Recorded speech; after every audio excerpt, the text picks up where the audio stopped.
Hello, everybody. Welcome to day 2 of the IEEE STEM Summit. Um, I'm so happy that you're back. Today we have a lot of great sessions for you. Um, but before we start with our sessions, I would like to remind you that all sessions will be recorded for later viewing. During the presentations, you can post your questions into the chat window on the right. Make sure to participate in the STEM Summit Challenge and have a chance to win prizes. If you haven't already, you can find the link to the challenge on the Summit reception page on the upper left corner, and the winners will be announced during the closing ceremony on Friday.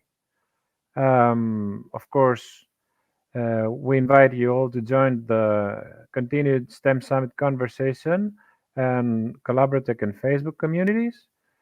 And of course, make sure to download your participation certificate and badge at the resources tab. We'll be always reminding you that we're receiving a great support by the IEEE Foundation, but in order to keep doing that, we need your help too.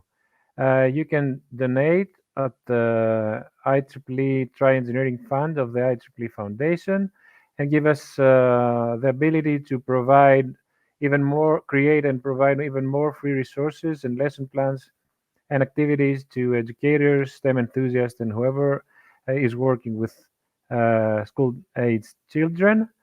Um, of course, we also are creating games and apps, etc., that kids can use, and this will help volunteers and educators bring STEM activities to local communities through also the STEM grants. So I'm really happy that we have Wioleta Burdzy Seth to talk to us about STEM for climate solutions. I know that it's a very interesting topic for you all.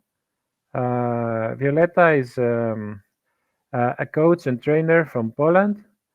Um, a practitioner and promoter of healthy, mindful, and sustainable living.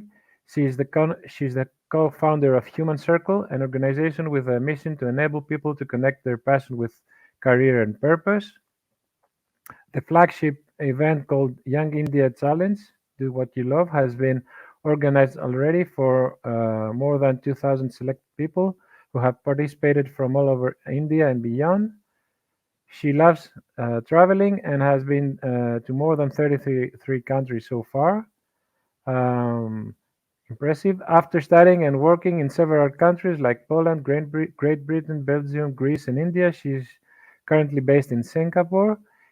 She's passionate about raising the self-awareness and improving the mental health of individuals to follow their passion and to create an impact. In the past, she was working in multinational companies like Statoil and Inditex in human resources, uh, and now she's a social psychology graduate from University of Social Sciences and Humanities in Warsaw. I welcome Wioleta to the stage.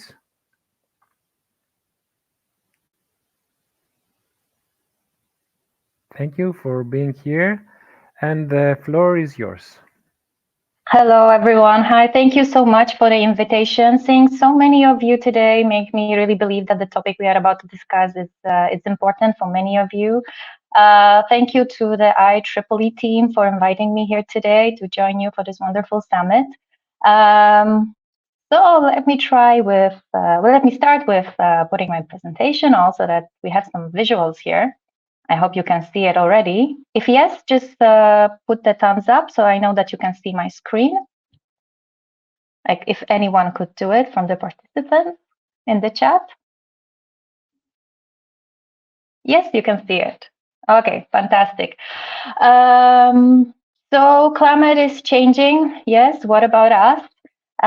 So today what we're going to discuss is, first of all, I wanted to just mention a little bit like what we say, but what we talk about when we say climate crisis, but also how we should use our power of our passion to find solutions to the biggest challenges that we are facing in our times, and also what we can do in our own individual capacity.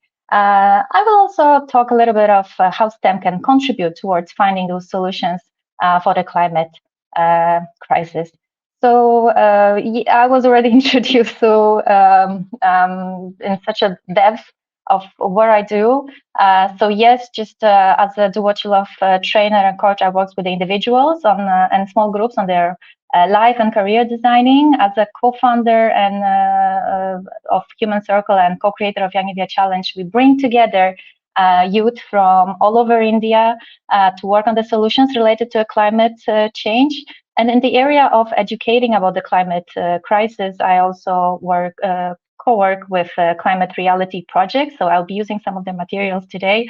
And also I take part in some interesting some interesting projects related to sustainable living.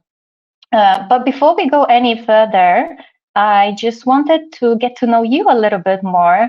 So as you already know, I'm based right now. I'm here in Singapore, and I wanted to know and ask you, where are you from? From which cities? From which countries you are joining us today? If you could type in the chat, where are you right now? And Greece, yay! Chennai from India, wonderful. From Ata, Uruguay, Malaysia, Jordan, why, Calcutta, so many different places. From Houston, from Nigeria, from Romania. Wow, yeah, truly global community. Romania, Vintoek, I'm not sure where is that. Oh, from Pakistan, from Karachi, from so many different places, from Maryland. Welcome all of you. As I said, I'm right now in Singapore, but I'm not from here. I'm from Poland. So wondering how many of you also relocated. All right. From Himachal Pradesh. Oh, from Los Angeles. Yeah, New Jersey. So, so happy to see so many of you. I will start with sharing some of my story, something that motivates me to do what I did today, and why am I sharing what I'm sharing. So, as I mentioned, I was born. I spent most of my time in Poland. This is the capital, Warsaw, which is the biggest city, 2 million people. As I remember it throughout my life, it's fairly green, clean rivers, blue sky, and traveling all over Europe pretty much looked to me the same. And 10 years ago, first time I went outside Europe and I came to India, and it was such a different experience. India has surprised me with intensity of colors, of taste, of smells, of cars, of honking, of sounds, of everything, of simply everything. And when I came to Delhi, that was the first place. I was a little bit surprised because it was not in comparison to what it was known to me before. Delhi looked a little bit to me like this. Don't get me wrong; it doesn't mean that it doesn't have a trees, but it looks a little bit more with the big majority of buildings, infrastructure rather than nature, greenery.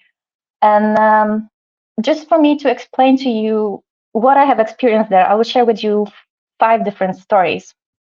So, story number one, when I came the first week, we decided with my friends to go to Himalaya. If you are in India, obviously would like to see the beautiful mountains. And when we start driving in the morning from Delhi, it was still a little bit dark. It was already like dawn. And we were there in the car driving. Maybe it was a half an hour drive. Maybe it was 1 hour already. For me, it felt like eternity. In the distance, I have noticed some hills, some mountains. And I asked my friends, "Oh, are we already approaching Himalayas? Are we already there?" Because they told me it's fairly close by to Delhi. And they said, "No, what are you talking about? We are still in Delhi." What I have seen that morning, which to me looked like a hill or the mountains that we are approaching, was actually a landfill, a huge mountain of garbage that was put just at the outskirts of Delhi because of the amount of garbage that was created by the city. And 20 million in one place, it's like, just to give a comparison, a half of Poland put into a one city. Obviously, it was a bit shocking. I've never seen something like that. And there are 3 mountains like this in the area. And then the story number 2. So one day we were coming back from one part of a city to another. We had to cross the river. And usually when we cross the river, Yamuna, I like to look at the surface because it gives some kind of a peaceful, cooling feeling. And that day when I look at the river, it was already dark. Again, I was a little bit tired after the whole day. I saw something which to me at first looked like an ice on the river, because that's something to what I was familiar with coming back from Poland, to a pretty cold country. And then I quickly realized, hey, wait a minute.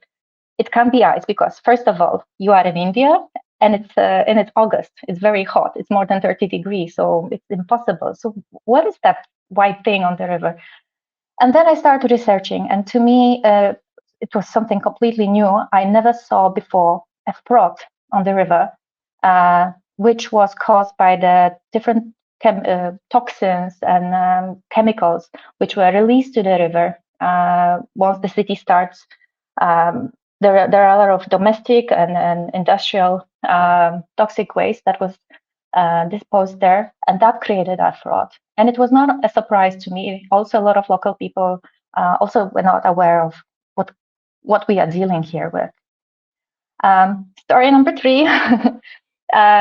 So just when I came, it was a summer day, and it was very hot. So if you have never been to India or to very hot place, what I mean by hot is like you switch on the heat, the hair dryer, and you put it into your face.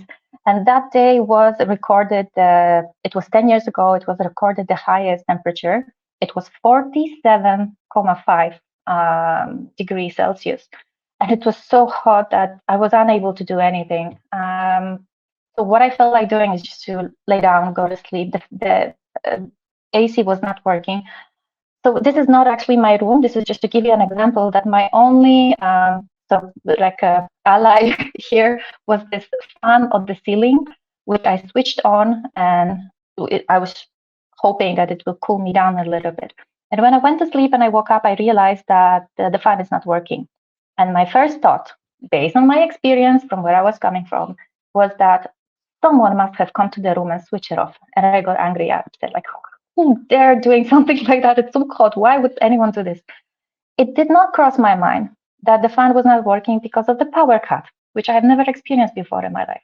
So many people wanted to cool down themselves on this extremely hot day that there was not enough electricity in the city to generate it for everyone. Therefore, the power shortcut.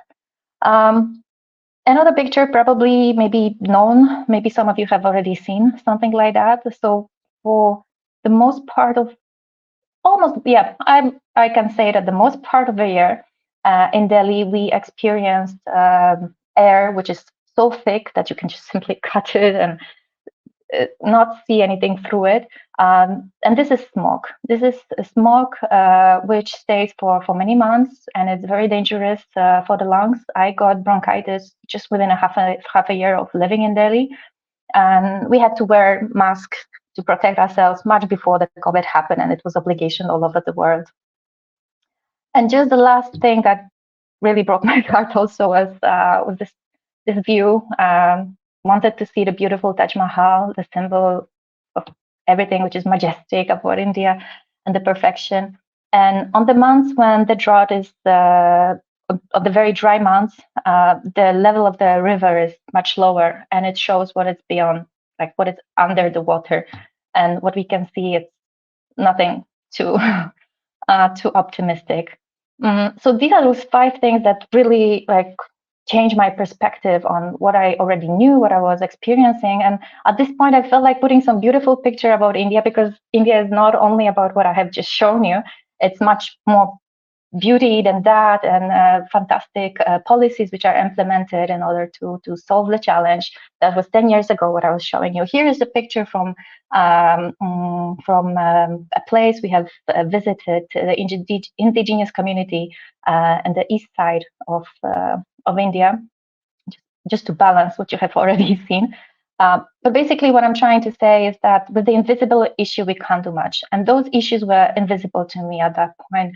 I never consider that something like lack of a fresh air can happen, lack of a fresh water. It never occurred to me before because I never pay attention to those issues. I never pay attention to those problems.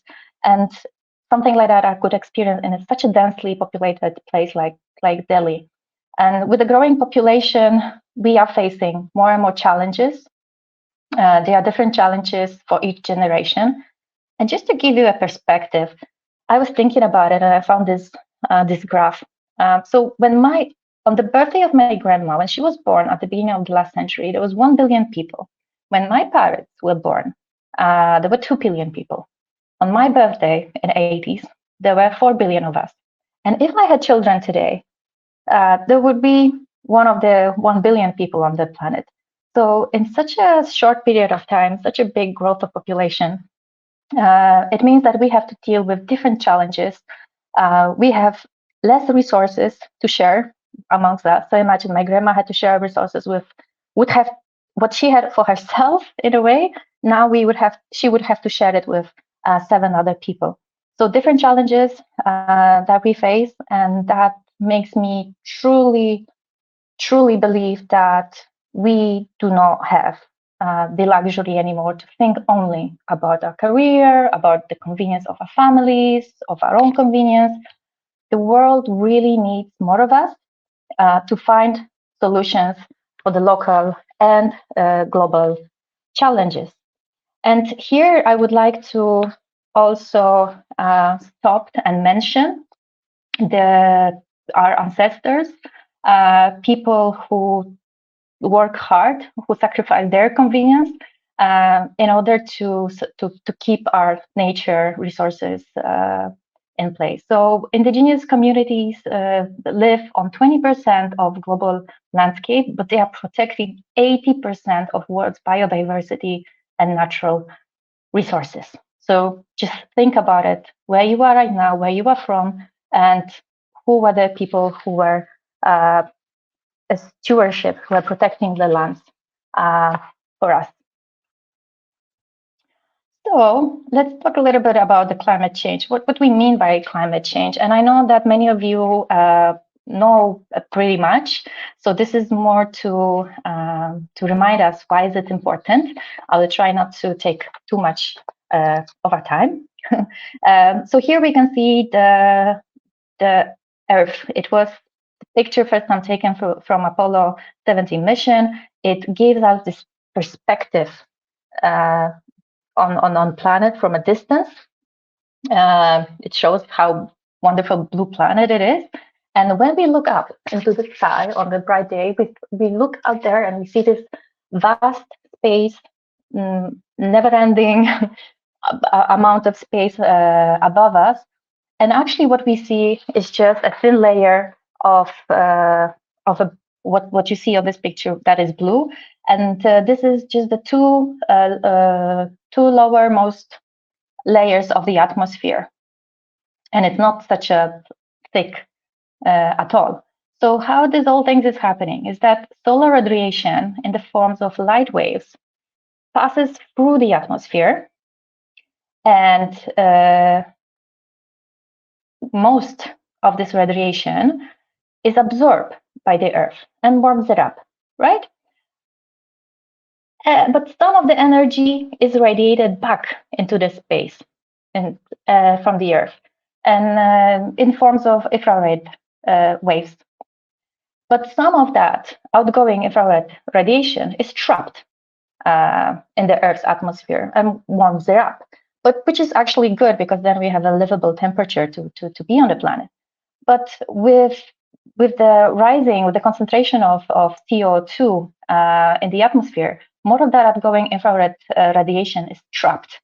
And we are spewing 162 million tons of man-made global warming pollution to the thin shell of atmosphere every single day, as if this is just an open sewer. And that layer literally is very, very, very, very thin. So where is this emission coming from? Some of it is from attributed to the urban area, the way we live in our cities. Some of it is because of the transportation that we are using. Some of it is associated to the food systems and how we especially raise the cattle. Some of it is because of the agriculture, forestry, and other land usage. But a big amount of it is because of the fossil fuels and burning them. And the large source of global warming and pollution is because of burning the fossil fuels, and we can see it every year how much it's increasing. And with increasing the burning of fossil fuels, also the average global surface temperature is increasing, especially at the years where we started burning more and more, so around 40s, 50s of the last centuries. And because of that, every single year we are reaching the records and the temperatures all over the globe. This is from 2021, but probably the numbers would be the same even last year, where we are reaching to a new heights in terms of temperature. That creates a heat waves, which are dangerous, especially to vulnerable people. That creates droughts. Not everyone has then access to water. And obviously, the longer droughts, the more possibilities for fires, and the fires seasons are longer because of that. This year, I saw some of you from California, from Greece, and definitely you have experienced some of that unfortunate situation. And fires also contribute to smoke. So there are, in Delhi, as I was showing you, there are a lot of different reasons, but smoke is one of it that contributes to our health. And the worldwide air pollution from fossil fuel kills almost 9 million people every year.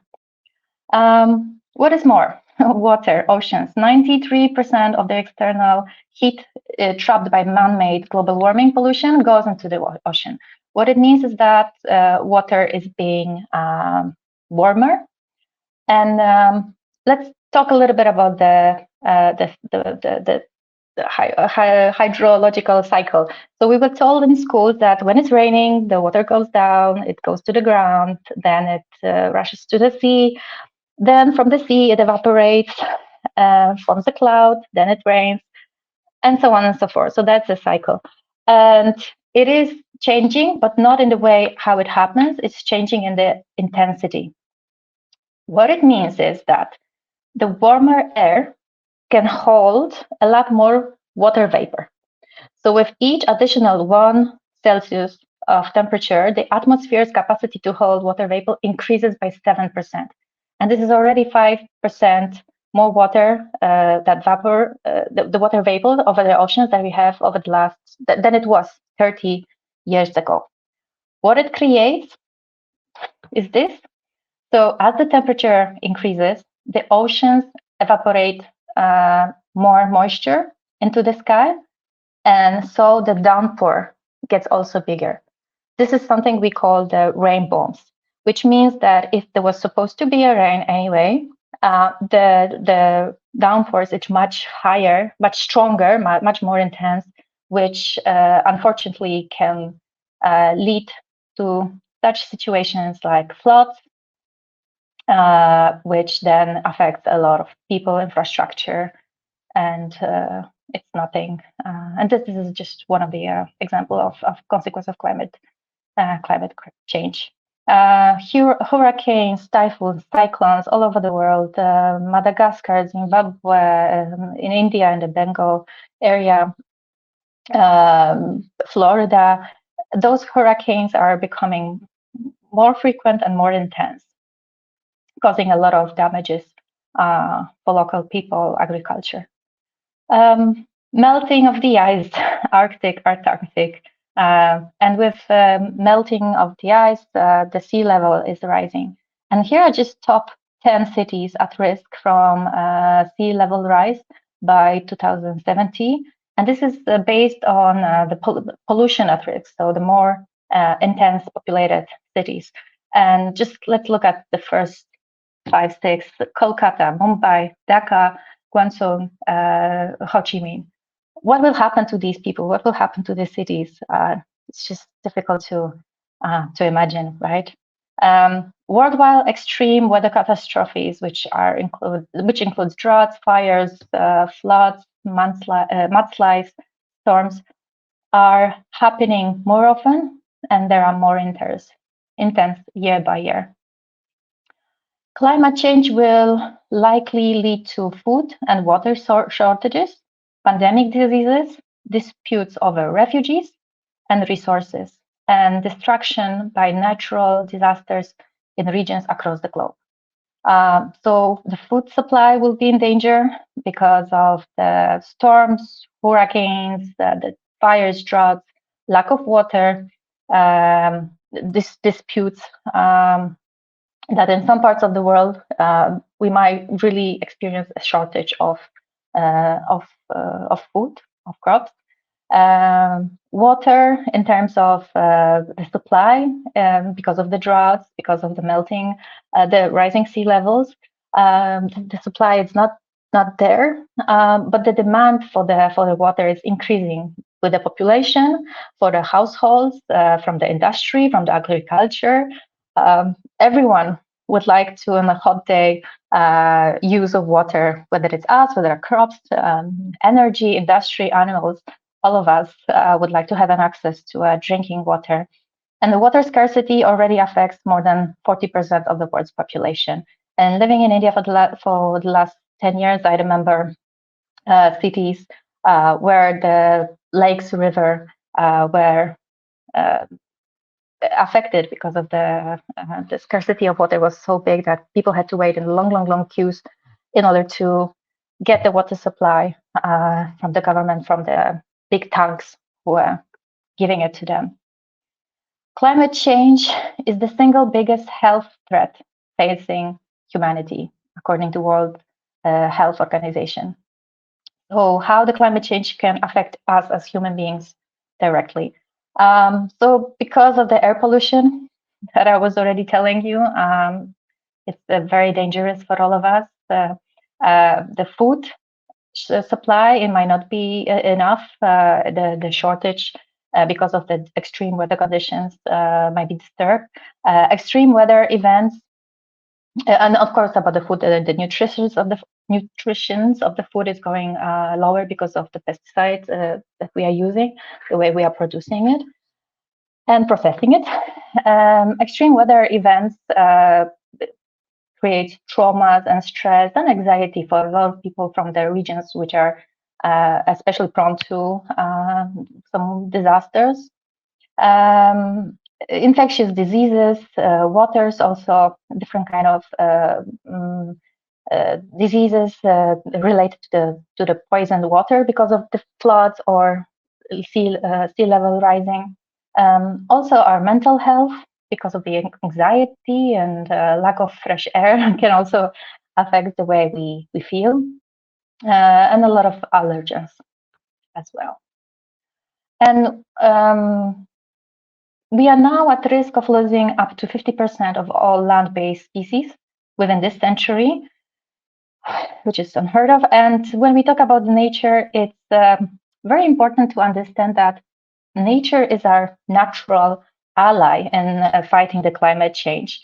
And by the way we live, how much we are approaching more lands, cutting more trees, polluting the air, killing animals, or affecting their ecosystem by making their life for the wild animals smaller and smaller, killing the insects, which are mostly pollinated, which in large are pollinators.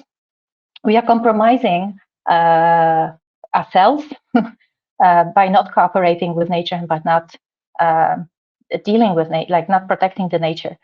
And the government is looking at GDP, the corporations are looking at the profits, but we will all have to somehow pay the cost of the climate crisis in terms of the political instability, the consequences of the floods, of the fires, of infrastructure loss, of the water scarcity, species extinction, and sea level rising. All of this will add up to the bill of the consequence of the climate crisis. And we were taught at school that it's always better to prevent rather than to react.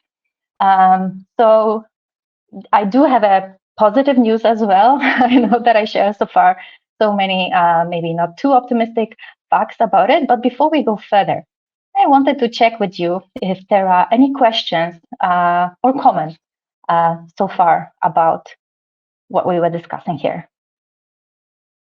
And I'm looking at the chat. Sarab is saying that he has a solution for these issues. We can start using renewable resources. Yeah, that's a one possibility. I'm going to talk about it as well. Yes. We can do rain harvesting. Fantastic. That's also the good solution. Planting trees.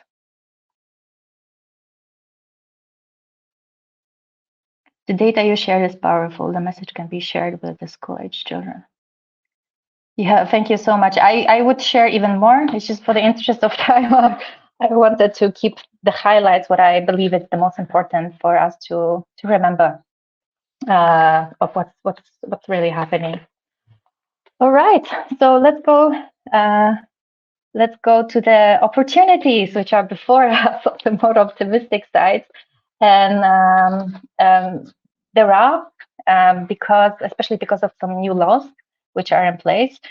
Before I talk about laws, I wanted to share a little bit about the Intergovernmental Panel on Climate Change. This is a report which is the assessment of all other reports and scientific publications related to climate change. Also, it produces methodologies, and it clearly states that what's happening with the climate change is due to human activity. And this would not be possible for us to even know what's happening and why and at what scale without all the scientists who are involved in and dedicated in order to investigate the weather, the air, and everything that is happening around us. So last December, yes, December 2022, governments of almost all countries, 190 countries, came together and they agreed for Kunming-Montreal biodiversity framework that by 2030, they will preserve biodiversity on lands and seas of 30% of lands and seas. And they agreed that they're going to reach the goals for that. Paris Agreement 2015, every nation in the world agreed to work together to achieve the net zero greenhouse gas emissions by mid-centuries. And even the International Energy Agency determined that we already have the technology we need to reduce emission by 50% by 2030. So we are, in a way, set for the fight with climate change, but should we already celebrate and just step back and do nothing? Well, absolutely not, because there's still a lot of work to be done. And with the new solutions, there are new challenges that we are facing. And on the one hand, the climate crisis, it's such a global issue that we need global solutions, just like the smoke doesn't go through the borders of the country. On the other hand, it is a very highly complex, interdependent web, and we need a closer look on the local situation and local factors and ecosystems in order to find the solutions. So then we need to combine these two in order to find the proper solutions for the climate change. And a lot has been done thanks to the scientists, researchers, engineers, educators, especially as I mentioned, starting from the report and the knowledge that we get, thanks to the inputs and to monitoring the weather, but also the quality of air, water, soil, and developing the solution, the sustainable solutions. What we also need is to include more of data, which is not only from the global north, the more developed countries, but also from the global south, and which might not be that technologically advanced, and also include the knowledge and science from the indigenous communities that were living on the lands for thousands of years and living off the land, taking care of the nature there and protecting it. So the cooperation on the equal rights and respect is really crucial, especially when it comes to this area of ecosystems and nature-based solutions. Also, when it comes to the renewable energy, a lot has been done in that area. You also mentioned in the comments that it's one of the solutions. And because it's been already some time, it's so popular these days, more and more popular, we should also have a more closer look at the impact it has on us, re-examine the consequences, and find maybe even better solutions, I believe. There are some suggestions that we should look into the materials from which those installations are being made and how they are disposed after they are no longer in use. And also, probably some of you also have heard that this, how to say, controversy that the windmills are disturbing the bird migration. So we also probably need to have a closer look at that. When it comes, and many more, probably many more inventions can happen in that space. When it comes to the industry area, we should create a little bit more circular economy. What I mean by that is till now there was a linear economy, which means we took the resources, we make the product, we consume it, and we put it into the dustbin. In the recycling economy, we are trying to get some of the resources that we already put into the product and recycle it and use it again, and before we put it into the dustbin. But in the circular economy, we are looking at creating a product where we do not have to put anything to the dustbin. That once we use the resource to create something, we can repair it, reuse it, recycle it, so that it stays within the economy and it doesn't have to go to the dustbin and to create the landfills that I was showing you before. And when it comes to making a product, we should look at how to make products which are sustainable. What it means is that we should look at the materials from which they are made of, where they are sourced from, how it is produced, what's the production of it? Is it low impact? Is it ethical? Where is it coming from? Is it affecting the biodiversity and the local ecosystems? Life cycle, do we use it one time or can we reuse it again, and how durable that is? Can we repair it? But also disposal, is it reusable, repurposable, recyclable, compostable? What can be done with this product once it's not no longer in use? And the same with transportation, with buildings, with agriculture. We need to find more and more sustainable solutions in each of these areas. There are plenty that can be done, should be done. But again, this is a little bit complex and interconnected with a lot of different professions. So not only where STEM is coming with a technology, with a new discovery and solutions for the climate change, it's also intersected with other professions that are needed.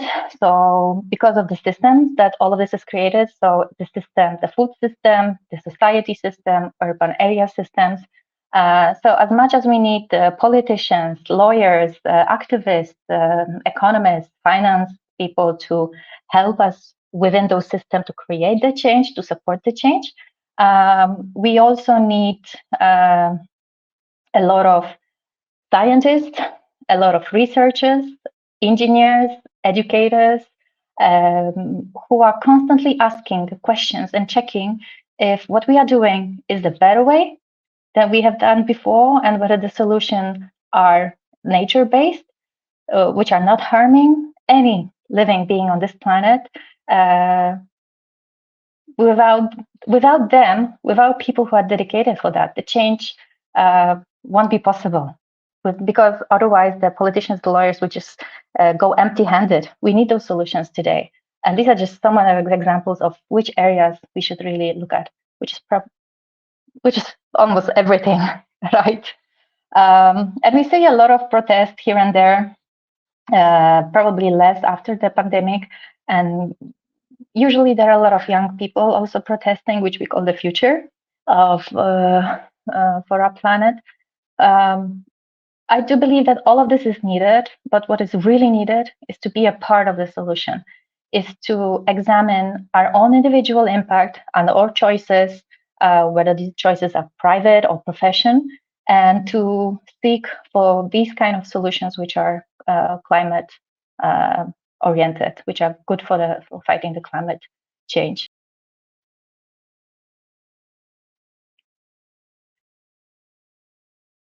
All right, I think I see a question from Dora.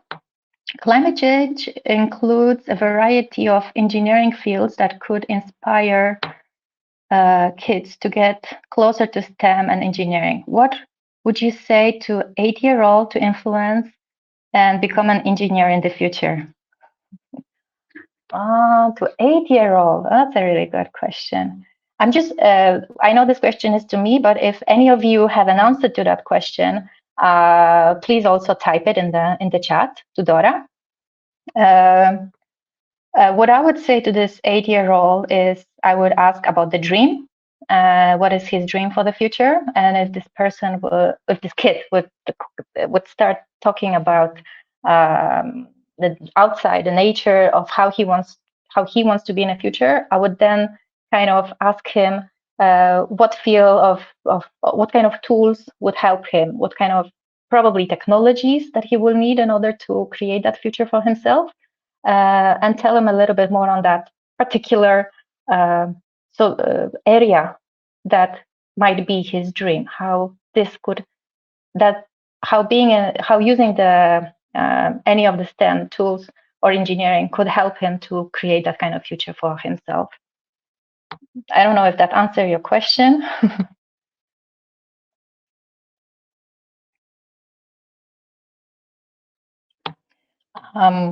Okay, I see another question here. What are your thoughts about women and girls participating in engineering around the issues of climate change? Perhaps this is an opportunity to attract girls to engineering.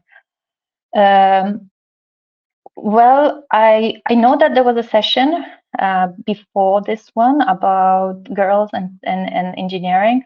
I believe that more and more women should join because I look at the engineering and the technology as the solutions and science as the solutions that we need for the climate crisis. And as I mentioned also during my presentation, we might need politicians, we might need lawyers, activists, whoever is there, but we need a really good solutions and keep improving those solutions. And women especially, I don't want to be sexist about it, but there is some kind of a component to how we are maybe treated since the childhood. We have more care and understanding of the surrounding. So with this kind of ability, I believe that girls would be much more empathetic to what kind of solutions we should create and how those solutions will impact our society, our nature, our biodiversity.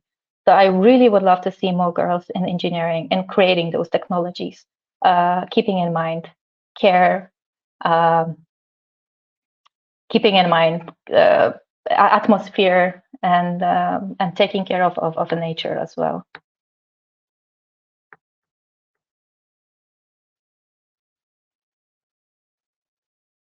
Do you have any technology to maintain the climate in India? To mitigate, I'm guessing, the climate in India. Oh, many. I could go on and on. Starting from the north, which is a very maybe some of you have also heard about it. Great solutions of how to maintain water. The ice stupas. which are installed in Ladakh, because especially people from the mountains, they and I experienced it as well, living for 1 year in Himachal. There is a shortage of water, and that water is so much needed for the agriculture and the people as well. So there are installations like ice, which is water, which is like representing a glacier, that can stay as an ice for a longer period of time and create some extra resources of water in those periods of time when there are droughts or the glaciers are already melted. It gives a little bit more water for the local communities. But there are many more. There are so more that I could go on and uh, just checking if and actually, I want to point out here that many of the solutions in India are very nature based. So it's really good to explore that as well. I'm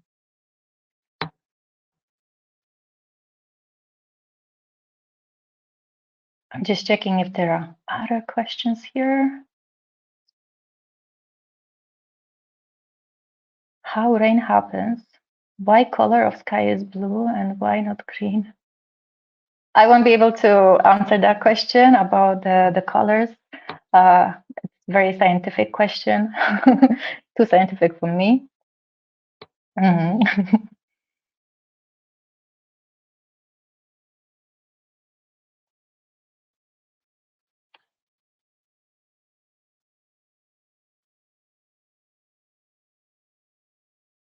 Oh, I see the reply to Dora's question as well for about the child, what to say to 8-year-old child.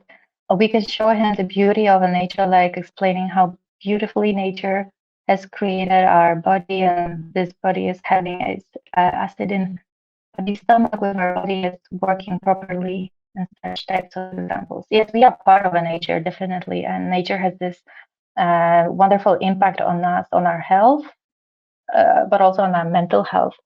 And as a part of a nature, we just have to maintain it for us to continue being a part of it, for us to be here on this planet.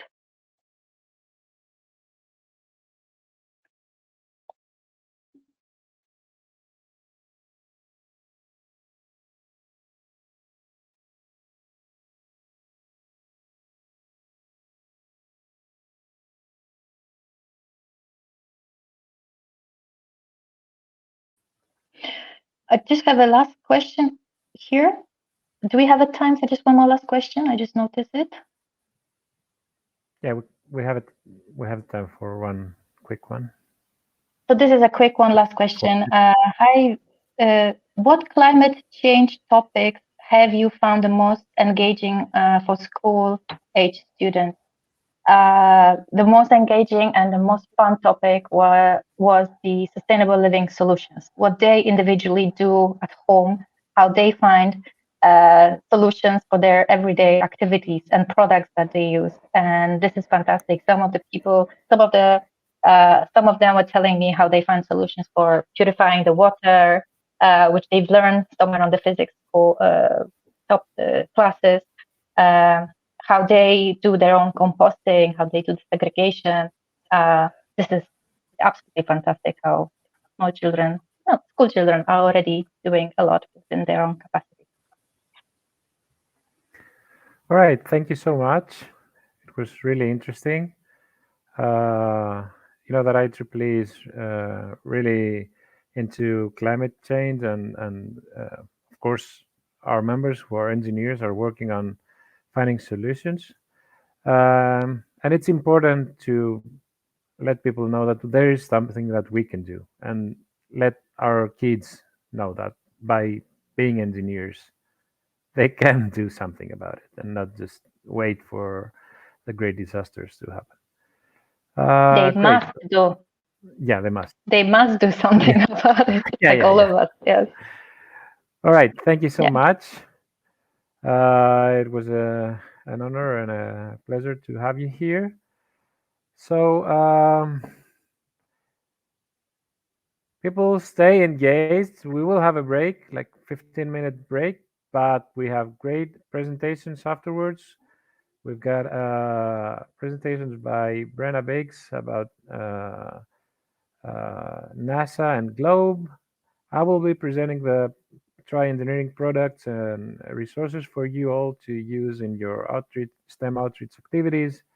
And then we'll have Minjuan Wang, who will present about a topic that I know it's very interesting for the most of you, and it has to do with the impact of metaverse and AI on education.